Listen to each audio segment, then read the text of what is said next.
నమస్తే. ప్రస్తుతం నా ముందు ఆస్మా ఉన్నారు. ప్రధానంగా ఈ టీజీపీఎస్సీకి సంబంధించి మొన్న వచ్చిన తీర్పుకి ప్రధానంగా ఏవైతే అవకతవకలు ఉన్నాయంటూ కూడా నిరుద్యోగులందరూ కోర్టు మెట్లు ఎక్కారో దీనికి సంబంధించి కొంత ఒక స్టెప్ అయితే పడినట్టుగా కనపడతా ఉంది.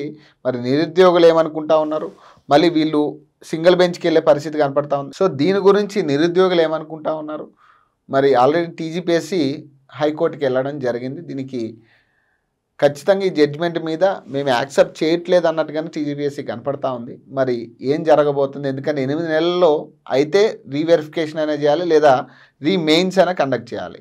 మరి ఈ రెండు కండక్ట్ చేసే పరిస్థితులు ఉన్నాయా, కనపడుతున్నాయా, లేదా ఇంకేమైనా నిరుద్యోగులను మళ్ళీ ఇబ్బంది పెట్టే ప్రయత్నం ఏమైనా జరుగుతుందా, ఇవన్నీ కూడా తెలుసుకునే ప్రయత్నం చేద్దాం. నమస్తే. మరి ఏంటి తీర్పు ఒక స్టెప్ పడిందా ముందుకి? పడింది. 50-50 అనిపిస్తుంది ఇది కూడా. ఎందుకంటే మళ్ళీ న్యాయ వ్యవస్థ పైన నమ్మకం అయితే 100% వచ్చింది మాకు. ఎందుకంటే నిరుద్యోగుల పక్షాన కేసు వేసిన వాళ్ళకి, పిటిషనర్స్కి అయితే న్యాయం జరిగింది. అలాగే ఉద్యోగం వచ్చిన వాళ్ళు కూడా బాధపడే పరిస్థితి ఇది.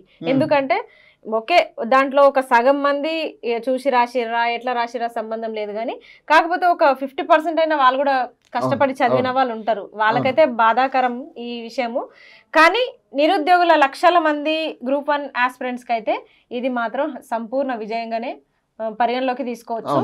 ఎందుకంటే ఇప్పుడు తీరా ఏమైందంటే కోర్టు న్యాయ వ్యవస్థలో మాకు న్యాయం జరిగింది అనిపించినా తీరా అది తీసుకెళ్ళి మళ్ళీ గవర్నమెంట్ చేతిలోనే పెట్టారు. ఇప్పుడు రీవాల్యుయేషన్ అయినా పెట్టాలి, లేదంటే రీకండక్ట్ ఎగ్జామ్ అన్నా రీకండక్ట్ చేయాలి. ఇప్పుడు వాళ్ళు దేన్ని ఎంచుకుంటారు అంటే మళ్ళీ వీళ్ళు సింగిల్ బెంచ్కి వెళ్ళడానికి అసలు ఆస్కారం ఏముంది, అవసరం ఏముంది? ఇప్పుడు నిరుద్యోగులకి న్యాయం చేయాలి అనుకుంటే మీరు రీవాల్యుయేషన్ చేస్తారా, లేకపోతే ఎగ్జామ్ రీకండక్ట్ చేస్తారా? ఇప్పటికైనా నిరుద్యోగుల్ని సంప్రదిస్తురా మీరు? నిరుద్యోగులు ఇప్పుడైనా సంప్రదిస్తున్నారు. పోనీ మా బాధ అదే ఇన్ని రోజుల నుంచి. సరే, దేవుడి దయ వల్ల న్యాయస్థానంలో న్యాయం జరిగింది. కనీసం ఇప్పటికైనా గ్రూప్ 1 ఆస్పిరెంట్స్ ని పిలిచి మీరు ఏది కోరుకుంటుర్రు, మీ వాదన ఏంది, మీ బాధ ఏంది, మీరు ఎగ్జామ్ రీకండక్ట్ చేయమంటారా, లేకపోతే రీవాల్యుయేషన్ చేయమంటారా, మీ డిసిషన్ కూడా చెప్పండి అంటే ఆస్పిరెంట్స్నే అడగండి. మాకు కూడా ఒక్క 1% అవకాశం లేదా? మేము ఎన్నుకున్న గవర్నమెంట్లో మాకు కూడా 1% అవకాశం లేకపోలేదా? మా బాధ అది. మీరు సొంత నిర్ణయాలు తీసుకొని ఎగ్జామ్ రాసేది మేమా మీరా? మేమే. చదివేది మేమా మీరా? మళ్ళీ ఎగ్జామ్ రీకండక్ట్ చేయాలంటే మళ్ళీ కూర్చొని చదవాలి. మరి మేమా మీరా చదివేది? అలాంటప్పుడు మీరు ఇప్పటికీ నిరుద్యోగుల్ని ఎందుకు సంప్రదించట్లే? విద్యార్థి సంఘాలని, ప్రొఫెసర్స్ ని, వీళ్ళందరినీ ఎందుకు సంప్రదించట్లే? సరే, మా వరకు రాకపోయినా చాలా మంది నిష్ణాతులు ఉన్నారు, మేధావులు ఉన్నారు, వాళ్ళ డిసిషన్స్ కూడా అడగొచ్చు కదా. ఐఏఎస్ ఆఫీసర్స్ ఉన్నారు, రిటైర్డ్ ఆఫీసర్స్ ఉన్నారు. వాళ్ళందరినీ సంప్రదించి మళ్ళీ ఎగ్జామ్ రీకండక్ట్ చేయాలా, లేకపోతే రీవాల్యుయేషన్ చేయాలా? రీవాల్యుయేషన్ చేస్తే మళ్ళీ ఈసారి మళ్ళా పాత చింతకాయ పచ్చడి లెక్కల్ని ఏ అర్హత లేని వాళ్ళని తీసుకొచ్చి, అసలు సంబంధమే లేని వాళ్ళని తీసుకొచ్చి అసలు ఉండదు. ఎందుకంటే మళ్ళీ అదే రిజల్ట్ రిపీట్ అయ్యే అవకాశం ఉంటది 100%. ఉంది అంటే అప్పుడు మా డిమాండ్ ఏంటంటే ఈ డిఎల్లు జేఎల్లు కాకుండా ఐఏఎస్ ఆఫీసర్స్ను గ్రూప్ 1కి ఆ పేపర్లు దిద్దడానికి ఎవరైతే పరిగణలోకి ఉంటారో వాళ్ళని తీసుకొని వాల్యుయేషన్ చేయిస్తే బెటర్. అదొక డిమాండ్ కూడా ఉంటది కదా మాకు. మళ్ళీ వీళ్ళనే తీసుకొచ్చి తెలుగు మీడియం వాళ్ళకి ఇంగ్లీష్ మీడియం ఉపాధ్యాయులతో దిద్దించడము, ఇలాంటి పరిస్థితి చేస్తే ఇప్పుడు మనకు రాని భాష మనం వాళ్ళు ఏం రాసింది మనకి ఎట్లా తెలుస్తుంది? చక్కగా వేసుకుంటూ పోతారు మార్క్స్. ఇంకా తెలుగు మీడియం అంటేనే చిన్న చూపు అయిపోయింది గ్రూప్ 1లో. తెలుగు మీడియం కి అసలు గుర్తింపే లేదు. వికీపీడియాలకు ఉన్నంత గుర్తింపు తెలుగు అకాడమీకి లేదు, తెలుగు అకాడమీ పుస్తకాలకు లేదు. అలాంటప్పుడు తెలుగులో రాసిన ఎగ్జామ్స్ కి ఇంగ్లీష్ మీడియంలో ఉన్న ప్రొఫెసర్స్ లెక్చరర్స్ దిద్దితే వాళ్ళకి 100% మార్క్స్ ఎట్లా వచ్చాయి? ప్రధానంగా మీరు చెప్పే సమస్య ఇదే సమస్య. ఎందుకంటే ఇప్పుడు నాకు ఇంగ్లీష్ వచ్చు, మీరు తెలుగులో రాశారు, ఇప్పుడు నేను వచ్చి మీ పేపర్ దిద్దితే సంపూర్ణంగా మీకు మార్కులు వేయగలుగుతానా? మీ కష్టానికి నేను ఫలితం ఇవ్వగలుగుతానా? ఇక్కడ అదే జరిగింది. అసలు వాల్యుయేషన్ లో అయినా మార్క్స్ తక్కువ రావడానికి, సేమ్ మార్క్స్ రావడానికి ఇదే రీజన్. అసలు ఇది పక్కన పెడితే ఒకటే 2 హాల్ టికెట్స్ ఏం అవసరం? అసలు ప్రిలిమ్స్ కి మెయిన్స్ కి 2 హాల్ టికెట్స్ ఏం అవసరం? జీవో 29 సంగతి ఏంది? అసలు ఈ తెలుగు మీడియం అసలు గుర్తింపు లేకపోవడం ఏంది? తెలుగు అకాడమీ పుస్తకాలకి అసలు ప్రాధాన్యత లేకపోవడం ఏంది? మరి ఏం చదవాలి? వికీపీడియానే చదవాలా? ఇప్పుడు మళ్ళీ ఎగ్జామ్ రీకండక్ట్ చేస్తే మీరు ఏం చదవాలో మీరు ముందే సిలబస్ ప్రకటించండి. మీరు ప్రకటించిన సిలబస్ నుంచే క్వశ్చన్స్ అడగండి. రాంగ్ క్వశ్చన్స్ ఉన్నాయి, ఇన్ని ఉన్నాయని చెప్పినాక కూడా మీరు మెయిన్స్కి వెళ్ళారు. మరి అట్లా అంత దాకా వస్తే ప్రిలిమ్సే చెల్లదు అసలు. రాంగ్ క్వశ్చన్స్ ఉన్నాయని కూడా కోర్టుకు వెళ్ళారు. 30 కేసులు ఉన్నాయి. 30 కేసులు ఉన్నప్పుడు ఏ కేసు పరిగణలోకి తీసుకున్నారు మీరు? ఇప్పుడు నిజంగా న్యాయం చేయాలనుకుంటే ఖచ్చితంగా రీకండక్ట్ చేయడం బెటర్. ఎగ్జామ్ రీకండక్ట్ చేయడం వల్ల ఏమవుతుందంటే, ఓకే ఇప్పుడు ఉన్న ఉద్యోగం సంపాదించుకున్న వాళ్ళకి పెద్ద కష్టమేం కాదు, అది వాళ్ళు నిష్ణాతులే కదా, వాళ్ళు టాపర్సే కదా. ఇప్పుడు మళ్ళీ రాసినా ఎగ్జామ్ రాస్తారు, ఏముంది మళ్ళీ రాస్తారు. దాంట్లో ఎవరైతే కొంత 10% మంది ఫ్రాడ్ ఉన్నారు కదా, ఆ దొంగల్ని బయటికి తీసిన నువ్వు అనేది ఇప్పుడు తెలుగు మీడియం సంబంధించిన papers English medium lecturers correction చేయడం అనేది ఒకటి అంటున్నారు. ఇంకొక విషయంలో అంటే ఎక్కువ ఓసీలకి ఈ జాబ్స్ కట్టబెట్టడం జరిగింది, కొంతమంది రాజకీయ నాయకుల కింద ఉన్న వాళ్ళకి జాబులు వెళ్ళినాయి అనేది కూడా ఇది కూడా కనపడతా ఉంది కదా. అవును, ఆధారాలు లేకుండా మనం మాట్లాడొద్దు. చాలా మంది అయితే చెప్తున్నారు ఇన్ని కోట్లకు అమ్ముడు పోయినాయి జాబ్స్, అన్ని కోట్లకని. ఆధారాలు లేని మేము కూడా ఏం మాట్లాడడం. కాకపోతే ఏం జరిగిందంటే వెంటనే ఇప్పుడు నేను ముందున్నా, ఇదేమన్నా 10th క్లాసు ఇంటర్ డిగ్రీ ఎగ్జామా? టక్కున పేపర్ నేనేం రాసినానో మీకు వెనకాల చూయించి రాయడానికి ఒకటే ఎగ్జామ్ సెంటర్లో ఎట్లా వస్తాయి? అంతమందికే జాబ్స్ ఎట్లా వస్తాయి? వాళ్ళే మళ్ళీ రిపీటెడ్గా వెనకాల ఉన్న వాళ్ళకి జాబ్స్ ఎట్లా వస్తాయి? ఒక్క సెంటర్ వాళ్ళ పీపుల్స్కే ఎట్లా వచ్చినాయి జాబ్స్? ఆ మెంబర్స్కే ఎందుకు వచ్చినాయి జాబ్స్? అదే కదా ఇప్పుడు పెద్ద డౌట్. అదే నీకుందా డౌట్ ఉందా అంటే బేసిక్ ఇది ఏదో జరిగింది. నా డౌట్ ఏంది, కోర్టు కూడా చెప్తుంది కదా ఒకటే సెంటర్ లో అభ్యర్థులకి జాబ్స్ ఎట్లా వచ్చినాయి అని చెప్పేసి. కోర్టు కూడా డౌట్ వచ్చే న్యాయస్థానంలో కూడా తేల్చుకునే న్యాయవాదులు కూడా సంపూర్ణంగా న్యాయం చేశారు నిరుద్యోగులకైతే. న్యాయం పరంగా, న్యాయ వ్యవస్థ పరంగా అయితే నిరుద్యోగులకి న్యాయం జరిగింది. మళ్ళీ ఇదేమైందంటే తీసుకొచ్చి మళ్ళీ ప్రభుత్వం చేతిలో పెట్టేసరికి ఇక్కడ కొన్ని సందేహాలు అయితే మాకు వ్యక్తం అవుతున్నాయి. మళ్ళీ వీళ్ళు రీవాల్యుయేషన్ పెడితే మాత్రం పాత రిజల్టే మళ్ళీ రిపీట్ అయ్యే ఏమైనా ఇబ్బందులు పెట్టే పరిస్థితి ఉంటుంది అంటారు. మళ్ళీ విద్యార్థులు అంటే బేసిక్ గా ఖచ్చితంగా పెడతారు. మీరు ఎట్లా అంటే ఇది కక్ష సాధింపు అవుతుంది. మేము నోటిఫికేషన్స్ ఇవ్వలేక మేము ఇట్లా సరే ఈ అపాయింట్మెంట్స్ అన్న ఇస్తుంటే మీరు అడ్డుపడ్డారు కదా అన్నట్టు వాళ్ళకైతే మేము దృష్టిలో ఉంటాం. ఎవరెవరు ఫైట్ చేస్తున్నారు, ఎవరెవరు అడ్డుకుంటురు, ఇదైతే కళ్ళలో పెట్టుకుంటారు. సరే అబ్బా, మీరు గత ప్రభుత్వం ఇచ్చిన నోటిఫికేషన్స్కి మీరు నిజంగా న్యాయం చేయాలనుకున్నారు, తొందరలో అపాయింట్మెంట్స్ ఇచ్చిస్తున్నారు, ఎగ్జామ్స్ పెట్టేస్తున్నారు, అన్నీ చేస్తున్నారు. అట్లాంటప్పుడు దీంట్లో లోపాలు జరిగినప్పుడు కూడా మేమున్నాం మీకని మీరు భరోసా ఎందుకు కల్పిస్తలేరు? మంచి జరిగితే మీ ఖాతాలు వేసుకుంటారు. మరి ఇట్లా జరిగినప్పుడు ఒక్క కాంగ్రెస్ లీడర్ అయినా మాట్లాడారా ఇప్పటిదాకా? సరే న్యాయస్థానంలో గెలిచిరు కదా, ఏ పార్టీ సపోర్ట్ తోనో ఏ ప్రతిపక్షంలో అయినా గెలవలేదు నిరుద్యోగులు, ఏ ఆపోజిట్ పార్టీ గెలవలేదు. ఇక్కడ నిరుద్యోగులు న్యాయస్థానానికి అప్రోచ్ అవ్వడం వల్ల న్యాయస్థానం ఇచ్చిన తీర్పు ఇది. ఏ ప్రతిపక్షం వాడు మేము నిరుద్యోగులం ఇచ్చిన వాళ్ళ తీర్పు కాదు కదా ఇది. న్యాయస్థానం మీద మీకు ఏమాత్రం గౌరవం ఉన్నా మీరు ఎందుకు స్పందిస్తలేరు? మరి నిరుద్యోగుల పక్షాన ఉన్నాము నిరుద్యోగుల పార్టీ ఇదని చెప్తున్నారు కదా, మరి మీరు ఎందుకు స్పందిస్తలేరు? గ్రూప్ 1 మేము ఎగ్జామ్ పెడితే వీళ్ళు అడ్డుపడుతుర్రు, కేసులు వేసి అడ్డుపడుతుండ్రు అని చెప్పారు. ఇప్పుడు ఆ కేసుకి న్యాయం ఉంది కాబట్టి దాంట్లో కొన్ని లోపాలు గుర్తించరు కాబట్టి ఈరోజు మీరు ఇచ్చిన రిజల్ట్స్ ఫేక్, టీజీపీఎస్సీ ఫేక్ అసలు అని చెప్పేసి మొత్తం అంటే బేసిక్గా ఈ రిజల్ట్ సక్సెస్ గురించి కూడా కొంత చర్చ జరుగుతూ ఉంది. మేము నిరుద్యోగులకు సపోర్ట్ చేసాం, మేము చేసామని 2 పార్టీలు కొట్లాడుతూ ఉన్నాయి, బీజేపీ బీఆర్ఎస్. మీరేం చెప్తారు? ఇది సక్సెస్ వెనక బీజేపీ ఉందా లేకపోతే బీఆర్ఎస్ ఉందా? ఎవరు లేరు. ఫస్ట్ ఆఫ్ ఆల్ ఇది నిరుద్యోగుల విజయం. నిరుద్యోగులు అనేటోళ్ళు ముందుకొచ్చి మాకు సమస్య ఇప్పుడు ఎగ్జామ్ రాసినోనికి తెలుస్తుంది, మేము ఇట్లా రాసినాము కానీ మాకు రిజల్ట్ ఫేక్ గా వచ్చిందని చెప్పేసి రాసిన వాళ్ళకే తెలుస్తుంది. అయితే వాళ్ళు ఏం చేస్తారు, బలం సరిపోక ఏం చేస్తారంటే లాయర్లని వాళ్ళని అప్రోచ్ అవుతారు. ఆ లాయర్లు కొంతమంది ఇట్లా తెలిసి చిలికి గాలివాన అయినట్టు ఇది గ్రూప్ 1 ఇష్యూ గాలివాన అయిపోయింది. అట్లాంటప్పుడు ప్రతిపక్షాలు కూడా స్పందిస్తాయి అని మీకు అన్యాయం జరుగుతుంది కదా. ఒక అధికార పక్షంలో ఉన్న పార్టీ న్యాయం చేయలేనప్పుడు, మీరు నిరుద్యోగుల పక్షాన మాట్లాడనప్పుడు ప్రతిపక్షాలు మాట్లాడతాయి. మరి ప్రతిపక్షాలు సహాయ సహకారాలు అందిస్తాయి కాబట్టి వాళ్ళు కేసులను కూడా డీల్ చేసేంత స్థాయికి వెళ్ళిపోయింది ఇది. కోర్టులలో ఇప్పుడు సుప్రీంకోర్టు దాకా కేసు వెళ్ళినప్పుడు సుప్రీంకోర్టులో తెలియకుండా ఉంటుందా? తెలంగాణ స్టేట్ లో గ్రూప్ 1 ఇష్యూ నడుస్తుంది, వీళ్ళు అధికార పక్షం ప్రతిపక్షం ఇట్లా మాట్లాడుతురు అని తెలియకుండా ఉంటుందా? ఖచ్చితంగా తెలుస్తుంది కదా. ప్రతిపక్షాలకు కూడా తెలిసినాయి అట్లే. దీంట్లో వీళ్ళు మేం చేసినాం అంటే ఇది మీరు చేసింది కాదు. నిరుద్యోగులు వాళ్ళకి నష్టం జరిగినప్పుడు వాళ్ళు ముందుకొచ్చి వాళ్ళ నష్టాన్ని వాళ్ళ ఈ గవర్నమెంట్ చేసిన లోపంస్ని చెప్పడం జరిగింది అంతే. వీళ్ళు మేము వ్యక్తం చేసినాం కాబట్టే వీళ్ళకి తెలిసినాయి, లేకపోతే ఎట్లా తెలుస్తాయి వీళ్ళకి? రైట్. కానీ ఇంకొక విషయం అంటే ఇప్పుడు మొన్న కేటీఆర్ దగ్గర ప్రెస్ మీట్ దగ్గర నువ్వు నిలబడడం ఒకటి, ప్రధానంగా అంటే కేటీఆర్ నుంచి పిలుపు వచ్చిందా లేకపోతే నువ్వు వెళ్ళాల్సి వచ్చిందా? నేను నా అంతటా నేను వెళ్ళలేదు. అక్కడ నిరుద్యోగులందరూ ఈ గ్రూప్ 1 ఇష్యూ మొత్తం కోర్టు తీర్పు వచ్చిన వెంటనే ఏమైందంటే పార్టీలు అలర్ట్ అయిపోయినాయి. వాస్తవానికి ఈ టైంలో మమ్మల్ని అప్రోచ్ అవ్వాల్సింది కాంగ్రెస్ పార్టీ. కాంగ్రెస్ పార్టీ మరి మా బాధనైనా సంతోషానైనా పంచుకునేది మీరే అయితే మీరు ఎందుకు మమ్మల్ని పిలవలేదు? మరి ఏదో కొంతమందిని పిలిచి ఫైట్ చేసే వాళ్ళని పిలిచి సరే ఇది మీరు ఇట్లా చేసిరు నెక్స్ట్ ఏం చేద్దామని మీరు మాట్లాడలేదు.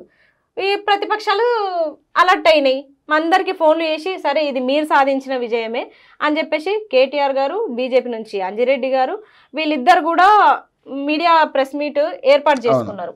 చిక్కడపల్లి లైబ్రరీలో అంజిరెడ్డి సార్, ఇక్కడ జూబ్లీ హిల్స్లో కేటీఆర్ సార్ వాళ్ళ ఇంటి దగ్గర. ఇట్లా చేయడం వల్ల ఏమైందంటే అందరం కూడా ఏం చేసినాం, కొంతమంది అటు కొంతమంది ఇటు వెళ్ళినాం. అందరం కూడా ఒకటే దాటికి వెళ్ళలేదు, కొంతమంది అటు ఉండండి కొంతమంది ఇటు ఉందామని చెప్పేసి పోయి వెళ్ళినాం. ఎందుకంటే వీళ్ళే కదా గత ప్రభుత్వంలో నష్టం చేసింది, మరి ఆ నష్టాన్ని వాళ్ళకి తెలియజేయాలి కదా. మేము ఎట్లా తెలుస్తుంది వాళ్ళకి? మేము పోయి చెప్పండి ఎట్లా తెలుస్తుంది? మేము ఎప్పుడో చెప్పినాం. ప్రతిపక్షాల దగ్గరికి ఎందుకు వెళ్ళిరంటే ఎందుకు వెళ్ళొద్దని కూడా నేను అడుగుతా. వాళ్ళు చేసిన తప్పుని మేము ఎత్తి చూపొద్దా? పోనీ మీరేమన్నా న్యాయం చేస్తున్నారా నిరుద్యోగులకి? మీరు చేయరు, వాళ్ళని తిట్టనివ్వరు, ఎట్లా మరి? అక్కడికి వెళ్ళిన తర్వాత మేము అడిగింది అదే, మీరు మేమేమన్నా చేస్తే బీఆర్ఎస్ స్టూడెంట్స్ అంటారు, చేయకపోతేనేమో వాళ్ళు చేయరు. మా పరిస్థితి ఏంది నిరుద్యోగుల పరిస్థితి? ఎఫ్ఐఆర్ లో కూడా బీఆర్ఎస్ స్టూడెంట్స్ అని. దీని తర్వాత కూడా ఎఫ్ఐఆర్ ఓకే, ఎఫ్ఐఆర్ అయితే ఖచ్చితంగా ఎవరు నమ్మే పరిస్థితి ఉండదు. కాకపోతే తర్వాత నువ్వు ఏదైతే కేటీఆర్ తో ప్రెస్ మీట్ పెట్టడం జరిగిందో, మొన్న ప్రెస్ మీట్ లో ఉండడం జరిగిందో, దీని తర్వాత కొంత జరుగుతూ ఉంది చర్చ. అయితే బీఆర్ఎస్ లోకి వెళ్తుందా ఆస్మా అనే చర్చ అయితే ఉందిగా. ఎందులో వెళ్ళము, నిరుద్యోగులము ఏ పార్టీకి సపోర్ట్ కాదు, నిరుద్యోగులకు నిరుద్యోగులమే సపోర్టు.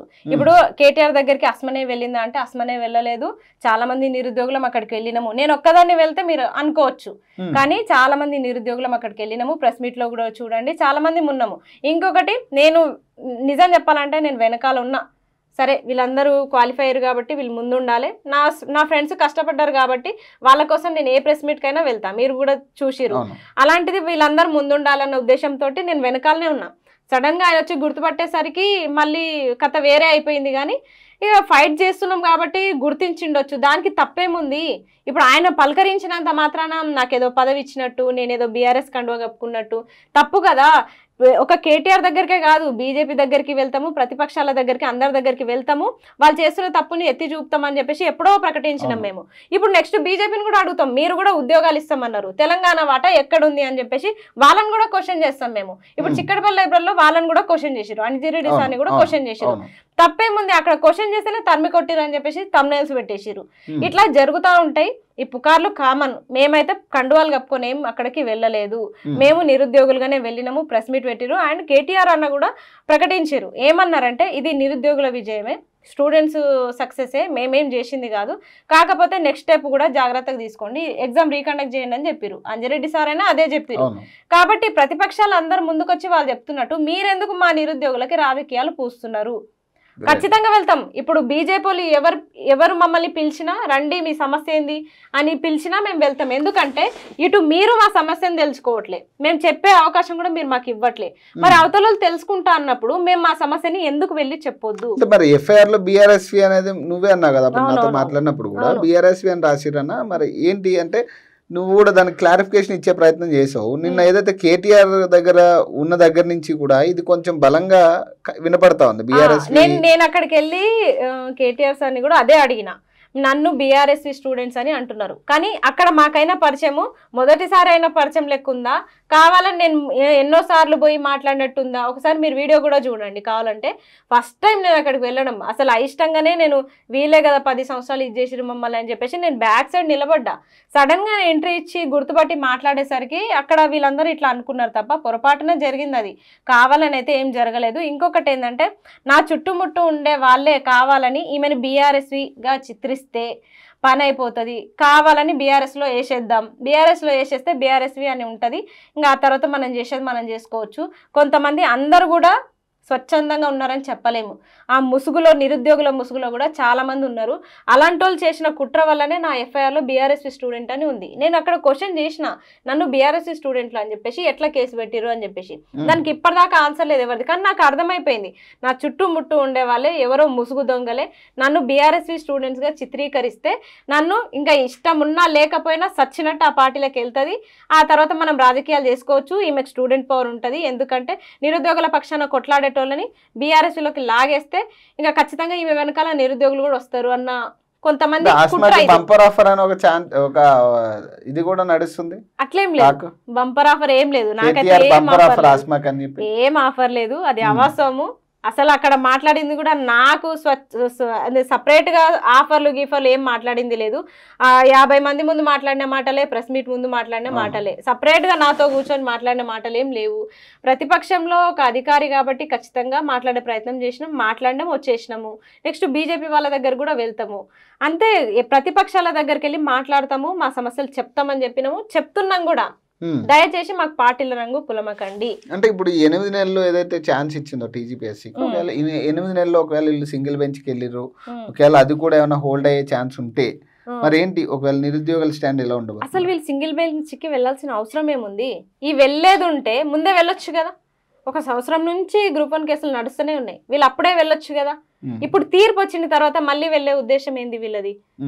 అంటే నిరుద్యోగులకి నిజంగా మీరు నిరుద్యోగులకి న్యాయం చేయాలనుకుంటున్నారా లేదా? అసలు ఏమనుకుంటున్నారు? అసలు ఇప్పుడు 8 నెలల్లో అయినా మీరు కనీసం మళ్ళీ ఎగ్జామ్ రీకండక్ట్ చేస్తే మీకు పోయేదేముంది?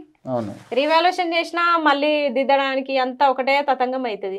అదేదో మళ్ళీ ఎగ్జామ్ కండక్ట్ చేస్తే కొంతమంది ఆస్పిరెంట్స్కి చాలా సుఖంగా ఉంటుంది, వాళ్ళు హ్యాపీగా ఫీల్ అవుతారు, వాళ్ళ జీవితాలు బాగుపడతాయి. అలాంటప్పుడు మీరు కొత్తగా మళ్ళీ కోర్టుకు వెళ్ళి మీరు కూడా అప్రోచ్ అయ్యి మేమేం తప్పు చేయలేదు, నిరుద్యోగులే తప్పులు కేసులు పెట్టిరు అని అంటే ఎంతవరకు కరెక్ట్?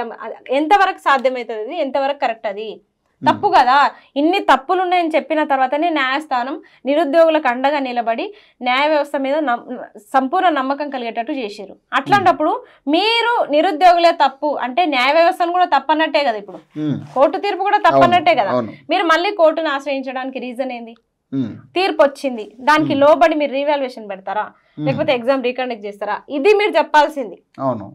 లేదు మేమేం తప్పు చేయలేదంటే అది మీ విఘ్నతకే వదిలేస్తారు. మరి 8 నెలలు వెయిట్ చేస్తారా మరి నిరుద్యోగులు? మరి మీకు సంబంధించిన ఇంకా సమస్యలు ఉన్నాయి కదా. 8 నెలల లోపే అని చెప్పారు కదా. 8 నెలల లోపే సంవత్సరాలు వెయిట్ చేసే కంటే కొన్ని సంవత్సరాలు వెయిట్ చేసే కంటే 8 నెలల లోపే కాకుండా కొంచెం తొందరగానే పెట్టమని చెప్పేసి. మీకు డిఎస్సి సమస్యలు ఉన్నాయి, గురుకుల సమస్యలు ఉన్నాయి, చాలా ఉన్నాయి, ఇక చాలా జీవో నెంబర్ 46 ఉన్నాయి. మరి ఇవన్నీ కూడా ఉన్నాయి కదా. మరి ఈ సమస్యల మీద కొంత సైలెంట్ ఉంటారా? మరి 8 నెలలు సైలెంట్ ఎట్లా ఉంటాము? ఇప్పుడు జిల్లాల పర్యటన పెట్టుకున్నాము, వీళ్ళు నోటిఫికేషన్ ఇచ్చే పరిస్థితి అయితే కనిపిస్తలేదు. ఎంతసేపటికి లోకల్ బాడీ ఎలక్షన్స్, ఇప్పుడు ఉప ఎన్నికల మీద పడ్డారు వీళ్ళు. అసలు ఈ 8 నెలల్లోపు కూడా నాకు తెలిసి వీళ్ళు ఎలక్షన్స్ మీదనే దృష్టి సారిస్తారు. ఖచ్చితంగా నోటిఫికేషన్స్ మీద అయితే వీళ్ళు ఇంట్రెస్ట్ చూపరు. కాబట్టి 8 నెలల లోపు అంటే మనకి ఈ తీర్పులు కూడా గౌరవించకపోవచ్చు వీళ్ళు. ఖచ్చితంగా 8 నెలల తర్వాతనే వీళ్ళు ఏదో ఒకటి చెప్తారు, మళ్ళీ రీజన్స్ చెప్తారు. మాకు కొంచెం టైం కావాలి, ఇంకో 2 నెలల టైం కావాలి, 3 నెలల టైం కావాలి అని చెప్పేసి వీళ్ళు కూడా గవర్నమెంట్ టైం అడిగే అవకాశం ఉంటుంది. ఇట్లే సాగదీపే ఉంటుంది దీంట్లో. మళ్ళీ కొత్త గ్రూప్ 1 నోటిఫికేషన్ అంటే అంత ఆశలేం పెట్టుకోవద్దనే ఉద్దేశమే కనిపిస్తుంది ఇక్కడ. ఉన్న వాటినే చక్కదిద్దుతలేరు, ఇంకా కొత్త నోటిఫికేషన్స్ ఎక్కడ ఇస్తారు మీరు? ఆశలు వదులుకోవాల్సిన పరిస్థితి వచ్చింది. ఫైనల్ గా అయితే ఈ లోపైతే ఈ సమస్యల గురించి మళ్ళీ అడిగే పరిస్థితి అయితే ఉంటుంది జిల్లాల వారీగా కానీ ఖచ్చితంగా ఉంటది. ఎందుకంటే అసెంబ్లీ సమావేశాలు జరుగుతున్నాయి, అప్పుడు కూడా మేము ప్రతి ఎమ్మెల్యేని పార్టీలకు అతీతంగా ఏ పార్టీ కూడా సంబంధం లేకుండా ఎమ్మెల్యే క్వార్టర్స్లో ఎవరెక్కడ ఉంటే అక్కడ పోయి ఇచ్చేసి వచ్చినాం. ఆ ఎమ్మెల్యేలు అసలు ఏ పార్టీ కూడా తెలియని పరిస్థితిలో కూడా కొత్త మొహాలకు కూడా పోయి అప్లికేషన్ ఈ వినతి పత్రాలు ఇచ్చేసి వచ్చినాం. మరి ఆ రోజు రాని నింద ఒక కేటీఆర్ని కలిసే వరకు ఎందుకు వస్తుంది? ఒక కేటీఆర్ని కలిసే వరకు ఎందుకు చెప్తున్నారు? ఇప్పుడు ప్రతిపక్షాలను అందరినీ కలుస్తాం అబ్బా. ఇప్పుడు అంజిరెడ్డి సార్ని కూడా కలిసినాం, ఇంకా కలుస్తూనే ఉంటాం, చాలా మందిని కలుస్తాం. ఇక మీరు ఏ పార్టీ పెట్టుకుంటారో పెట్టుకోండి. ఈ రోజు బీఆర్ఎస్ వాళ్ళని కలిసినాం, రేపు బీజేపీ వాళ్ళని కలుస్తాం. అంటే రోజు ఒక పార్టీ పేరు పెడతారా మాకు? ఫస్ట్ దాంట్లో ఉన్న లీడర్సే ఇప్పుడు ఈ పార్టీలో ఉండి నెక్స్ట్ ఏ పార్టీలో ఉంటారో తెలియదు. అట్లాంటి వాళ్ళని విడిచిపెట్టి నిరుద్యోగులు ఎంబడే ఎందుకు పడ్డారు మీరు? కానీ మిమ్మల్ని నమ్ముకున్నందుకు ఒక్కరికి మాత్రం మంచి ప్లస్ అయినట్టే కోదండరామ్కి. ఆ, మళ్ళీ అంటే పోయిన ఉద్యోగం మళ్ళీ వచ్చినట్టే కదా మరి. వచ్చినట్టే ఇవ్వాలి కూడా ఆయనకి. ఎందుకంటే చాలా ఉద్యమకారుడు, పెద్ద వయసులో పెద్దవాళ్ళు, తెలంగాణ కోసం చాలా పోరాటాలు చేసిన వ్యక్తి కాబట్టి తనకి ఇవ్వడంలో తప్పు లేదు. అట్లా కూడా మేమే చెప్పినాం నిరుద్యోగులం అందరం, ఆయనకు అపాయింట్మెంట్స్ ఇచ్చేటప్పుడు కనీసం మమ్మల్ని పిలవండి సంతోషిస్తామని. అసలు కాంగ్రెస్ గవర్నమెంట్ నుంచి నిరుద్యోగులకు ఒక్క పిలుపు కూడా ఉండదు. కేవలం ఎల్బీ స్టేడియంకి ఎక్కడన్నా వాళ్ళు ఏమైనా అపాయింట్మెంట్స్ ఇస్తే వాళ్ళు మాత్రం వెళ్ళాలి, తీసుకోవాలి. అలాంటి పరిస్థితి ఉంది తప్ప వీళ్ళు మాత్రం నిరుద్యోగులకి అసలు వాళ్ళతో కూర్చునే చర్చలు జరిపే ఉద్దేశం మాత్రం లేదు. జరిపితేనే కదా మాకు ఏ జీవోలు అడ్డున్నాయి ఏమున్నాయని తెలుస్తుంది. మీరు నిజంగా నిరుద్యోగుల పక్షపాతులే అయితే మమ్మల్ని కూర్చోబెట్టి అడగండి. ఇప్పటికైనా సమయం మించిపోలేదు. నిరుద్యోగులను కూర్చోబెట్టి మీకు ఏ జీవోలు అడ్డున్నాయి, ఏ జీవో వల్ల మీరు మళ్ళీ కోర్టులోకి వెళ్తారు అని అడిగితే ఫస్ట్ నోటిఫికేషన్స్ ఇచ్చే కంటే ముందే అడిగితే అయిపోతుంది కదా. రైట్. సో ఇది పరిస్థితి. ఏదైనా కానీ టీజీపీఎస్సీ ఇదే స్టాండ్ మీద ఇదేదైతే కోర్టు తీర్పు ఇచ్చిందో ఇదే తీర్పు మీద టీజీపీఎస్సీ ఉంటుందన్న నమ్మకం కూడా మాకు లేదు. ఖచ్చితంగా దీన్ని నిరుద్యోగులను ఇబ్బంది పెట్టే ప్రయత్నం అయితే జరగబోతుంది అనేది కూడా ఒక అంచనా అయితే ఉంది. 50-50% ఛాన్స్ కనపడతా ఉంది. కానీ మన మెయిన్స్ వెరిఫికేషన్ కంటే మెయిన్స్ మళ్ళీ పెట్టడం అనేది మాకు ప్రధానంగా కనపడతా ఉంది. మళ్ళీ పెడితే ఎవరైతే వెనకబడ్డ వాళ్ళు, ఇప్పుడు ఇబ్బందులు పడ్డ వాళ్ళు ఉన్నారో ఖచ్చితంగా వాళ్ళకు ఉద్యోగాలు వచ్చే ఛాన్స్ ఉంది. కాబట్టి ఈసారైనా చిత్తశుద్ధితో ఏదైతే టీజీపీఎస్సీ చేసిందో గతంలో ఆ తప్పిదాలు మళ్ళీ చేయకుండా చిత్తశుద్ధితో ఎగ్జామ్స్ పెడితే ఖచ్చితంగా మాలాంటి వాళ్ళు చాలామంది క్వాలిఫై అయ్యే పరిస్థితి ఉంటుంది. కాబట్టి అలాగే జిల్లాల వారీగా పర్యటన కూడా మేము మొదలు పెట్టబోతున్నాం. మిగతా సమస్యలు కూడా నిరుద్యోగుల సమస్యలతో పాటు మిగతా సమస్యలను కూడా మేము లేవనెత్తే ప్రయత్నం చేస్తామంటూ కూడా ఆస్మా చెప్తా ఉన్నారు. సో మరిన్ని అప్డేట్స్ కోసం చూస్తూ ఉండండి ఓకే టీవీ.